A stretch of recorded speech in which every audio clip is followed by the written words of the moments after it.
Bonjour, nous sommes le jeudi 27 juin 2024 et nous allons parler de TSMC et du monde des semi-conducteurs. TSMC est une entreprise taïwanaise qui produit environ 60% des semi-conducteurs dans le monde.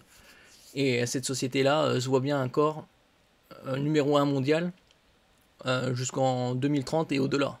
D'un autre côté, ils ont de l'avance et c'est très probable puisque 2030 c'est dans 5 ans et demi.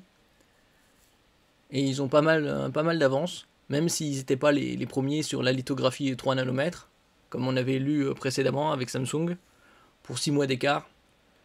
Mais ça reste quand même... ils ont quand même pas mal d'avance, puisque 60% du marché, c'est colossal. N'oubliez pas de vous abonner pour plus de news sur le monde de la high-tech, ainsi que les bons plans, également sur mon Twitter. Les soldes viennent de commencer hier, et elles durent 4 semaines, il y a pas mal de bonnes affaires à réaliser.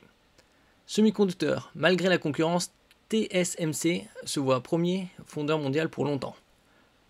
Bon, probablement ils le resteront s'ils gardent un peu d'avance. Ils font pas assez de marge, c'est pour ça qu'ils veulent augmenter les tarifs, comme on avait vu il y a quelques semaines. Et Nvidia était d'accord. Donc s'ils mettent assez dans la trésorerie pour de la R&D et booster, ils peuvent le rester. La concurrence peut bien se renforcer sur les nœuds de gravure avancés. TSMC se voit toujours leader à l'entrée dans les années 2030 et au-delà. Son alliance avec Apple, oui, ils ont un contrat jusqu'en 2028-2030 et donc aussi, on va dire, une exclusivité. Ils seront les premiers servis pour les nouveaux CPU gravés en 2 nanomètres. Ce sera probablement reconduit au-delà, 2028-2030, voire plus. Capable de générer d'énormes commandes de puces et de payer pour les techniques de gravure les plus avancées, lui a permis de prendre la tête du marché des fondeurs depuis plusieurs années. Pour l'instant, les derniers CPU d'Apple, les M4, sont gravés en 3 nanomètres, deuxième génération. En ce qui concerne le 2 nanomètres, ce sera probablement courant 2025, entre mi-2025 et fin 2025. Le groupe taïwanais TSMC reste incontournable dans le domaine malgré les efforts de la concurrence pour lui ravir la vedette avec des techniques de gravure plus avancées et des mises en production précoces. Certes, il y a la quantité de la taille au niveau de la lithographie en ce qui concerne la gravure, mais il y a aussi les capacités de production de masse. Il leur manque toujours un élément essentiel, les gros clients commandant des dizaines de millions de puces au prix fort. La bataille pour le nœud 3 nanomètres a tourné à l'avantage de TSMC et il reste à voir s'il en sera de même pour le passage aux 2 nanomètres avec la généralisation de techniques comme les nouveaux transistors GAA-FET et les équipements de lithographie extrême ultraviolet EUV avancés comme l'extrême ultraviolet EUV Height-NA en cours de test chez Intel avant les autres. Intel était un peu en retard par rapport à la gravure, surtout par rapport à AMD. Ils étaient plus dans les 10-12 nanomètres il y a quelques années. Et là, ils ont rattrapé un peu. D'un autre côté, 80% environ du marché des CPU dans le monde, c'est Intel. TSMC pressenti pour rester en tête au-delà de 2030. Pour divers observateurs, ITRI, Industrial Technology Research Institute, coréen, et SIA, ou Semiconductor Industry Association, cela ne suffira pas à faire vaciller le fondeur TSMC, qui devrait conserver le leadership du secteur, et les gros contrats qui vont avec, au moins jusqu'en 2032. On verra par la suite. La probabilité qu'il y ait des CPU gravés en 1 nanomètre vers 2027, comme je dis, se renforce. D'autres disent que ce sera peut-être même 2026. Je suis un peu plus sceptique parce que ce sera quand même divisé par 3 la gravure actuelle. Mais ce sera bien probable. D'autres, ça dépend les sociétés. Comme Samsung, c'est plutôt 2026 ou 2027. Et TSMC, ce serait plus 2030, alors que Intel, ce serait 2027, voire 2028.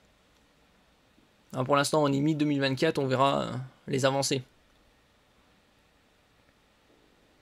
Et tant pis pour les ambitions de Samsung et d'Intel, qui se verraient bien à sa place dès le début des années 2030.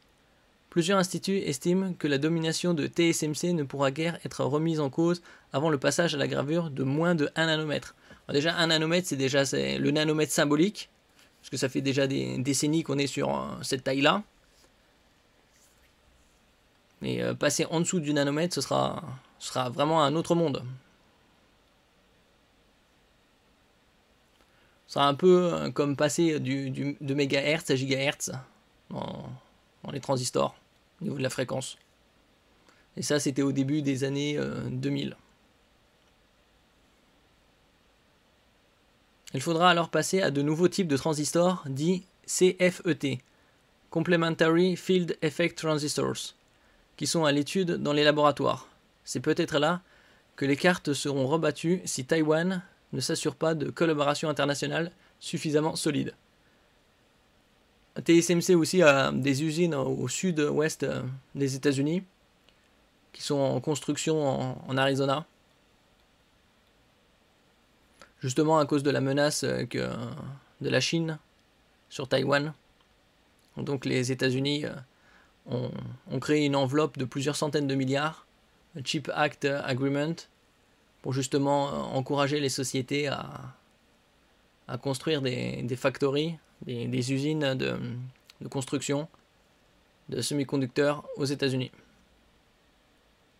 Les boules de cristal sont de sortie. Taïwan, terre des puces électroniques, gardera le leadership en matière de finesse de gravure, mais l'île devra faire des concessions et accepter de voir une partie de sa production et de sa R&D basculer vers les États-Unis sous l'effet de l'effort de relocalisation à l'œuvre depuis plusieurs années. Ainsi, une part non négligeable de la production de puces en moins de 10 nanomètres, 28%, se jouera aux États-Unis d'ici 2032. Même si Taïwan gardera la part du lion, 47%. Là, pour l'instant, Taïwan, c'était jusqu'à récemment 80% du marché. Et là, avec les années qui s'écoulent, ça diminuera. De son côté, la Chine, freinée dans ses efforts de développement d'une gravure plus fine, devrait coloniser les nœuds de gravure supérieure. Pour l'instant, ils ont réussi à faire du 7 nanomètres. Mais bon, la gravure, c'est pas tout, puisqu'il y a aussi l'efficacité des CPU. Il reste à voir si les tensions géostratégiques régionales n'influenceront pas ces prévisions à presque 10 ans. Le marché de la fonderie est en évolution très rapide et bien des événements imprévus peuvent modifier ces prédictions. Oui, il y avait eu un tremblement de terre aussi il y a quelques mois à Taïwan.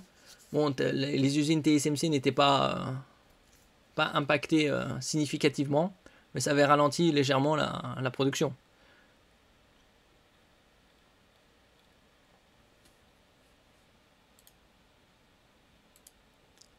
Merci pour votre écoute. N'oubliez pas de mettre un j'aime, un commentaire, de partager et de vous abonner à la chaîne. À la prochaine fois.